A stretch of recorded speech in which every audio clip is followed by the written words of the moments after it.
Rush and recruitment. Sorority recruitment has been referred to as rush.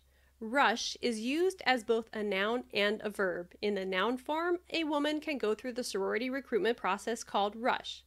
As a verb, rush means to participate in sorority recruitment. A woman can rush a specific chapter, or a sorority sister can rush a potential new member. Why is this process called rush?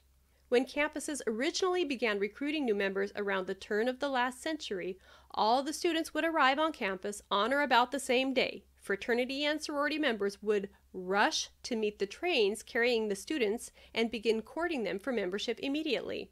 Thus, the process of recruiting new members became known as rush. You may also be wondering why I have called the rush process recruitment.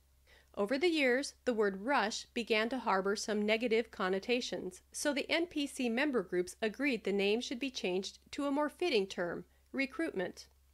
This term directly correlates with the process that is occurring, and most collegiate Panhellenic councils have adopted it.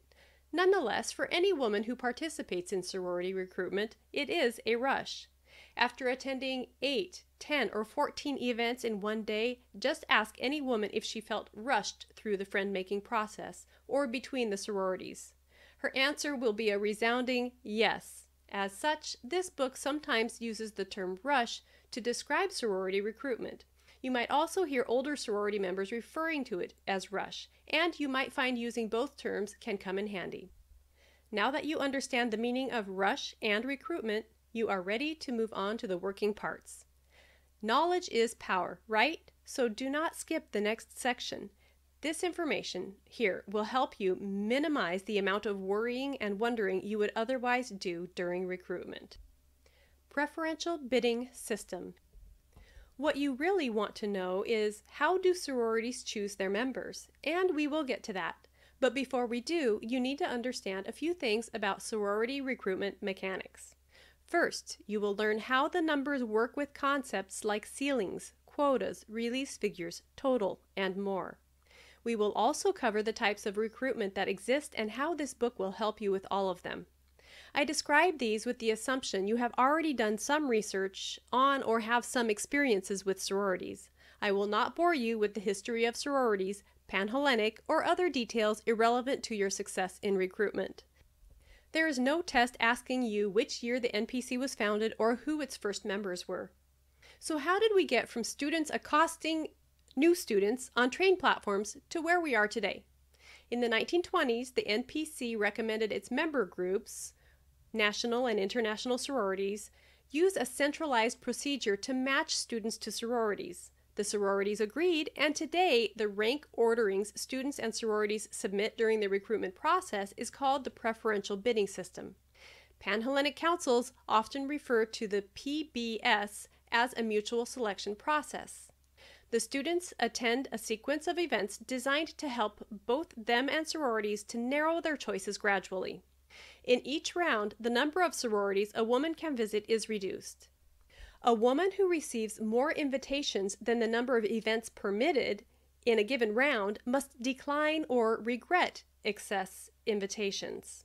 During the last round of invitational events, or the preference events, sorority candidates may attend only 2 or 3 events. A sorority's invitation to its preference event indicates the sorority is prepared to extend a bid to the attendee. After the preference event, the attendees express their preferences of sororities in order in a neutral setting. A student who lists only one sorority is said to have single intentional preference. Sororities similarly submit a preference ordering of their guests. Sororities never single intentional preference by submitting to Panhellenic a list naming only those women who might comprise their ideal new member classes. Sororities maximize their option by submitting a list many times bigger than their allotted new member class size. While they really like those top women, they also know the other women on their list are quality people. Sororities are experts in sorority recruitment. You will hear me say this many times in this book. It is a good idea for you to copy their techniques wherever possible so that you can have a great recruitment experience. In short, always maximize your options. Avoid single intentional preferencing. Recruitment by the numbers. Next, let's talk about the numbers the sorority chapters must follow. Sororities should each have similar numbers of members. Total describes the maximum number of sisters a chapter is permitted to have as members. The College Panhellenic Council sets this number, and it rarely changes. Once a sorority on your campus reports the number of women on its roster to be at or higher than the total number, it cannot extend any further bids for membership until the roster drops below that number. There is one exception to this rule, however, and that exception occurs during formal recruitment. Each sorority is permitted to extend bids until it meets quota. Quota describes the number of women who will comprise each new member class. The Panhellenic Council sets quota during formal recruitment using a simple formula. It divides the number of women accepting invitations to the usually second round by the number of participating sororities. For example, if 330 women accept bids to round 2 and there are 10 chapters on campus, quota is set at 33. However, since other factors contribute to the end result, not every chapter will end up with 33 new women. This is a simplified explanation for a complex system, but it will suit our needs for now. Release figures. During recruitment, some chapters invite back more women than others. Most every sorority is required to release some number of women after each round of parties. Your Panhellenic Council allots every chapter a specific number of women to invite back at each round. The factors that determine these figures include the number of invitations extended, invitations accepted, and the recruitment withdrawals of every woman who participated in recruitment during the past several years.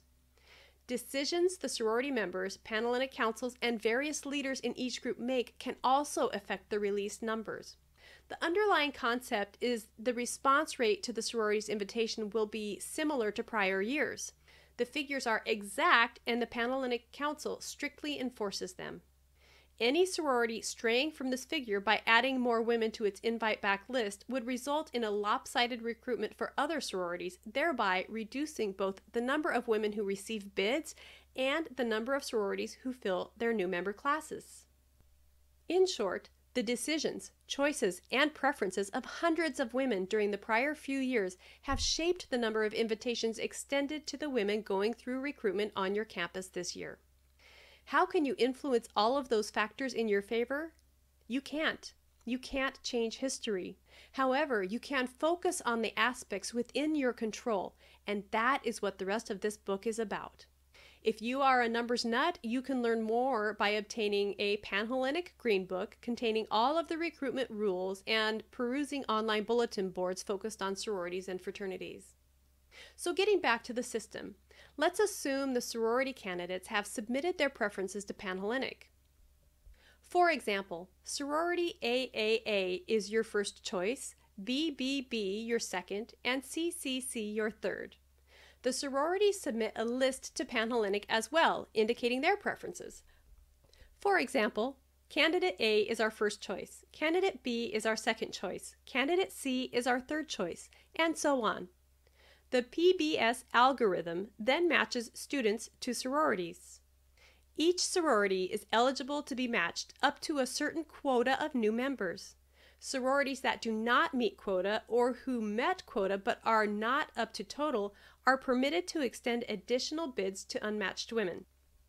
Any chapter that has not met quota or is below total is permitted to recruit additional members by simply extending invitations to join.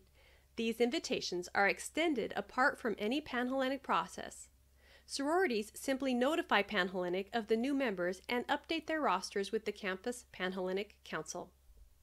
Remember, total means the total number of women in a chapter, and quota refers to the number of women allowed to join in a single year or in a class.